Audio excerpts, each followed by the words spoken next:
Šmoula vypravěč, hlásím ze Šmoulí vesnice. Po týdnu zombie apokalypsy jsme našli další přeživší a dneska si s nimi promluvíme. V uličkách centra Šmoulí vesnice se nám podařilo najít hlavního starostu města, taťku Šmoulu alias Vůdce. Poslouchej, mladej. Jestli chceš v téhle spálené šlamastice vydržet, musíš umět 3 věci. Za prvé, voda je víc než zlato. Každou kapku si schovej, filtruj přes uhlí a mech, jinak tě skolí břicho ještě dřív, než tě najde hlad. Příčinu agresivního viru nám vysvětlí doktor Šmoula Koumák. Gargoš nám nakazil šmolůvkové keře nějakým drekem. A teď máme nakaženou esenci. Další přeživší Šmoulina má tentokrát území v Močálech. Munice je vzácná, používejte ji moudře.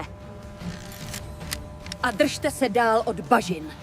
Já nesu klády, lesu zády, hrozí mi pády, bahno klouže víc a víc.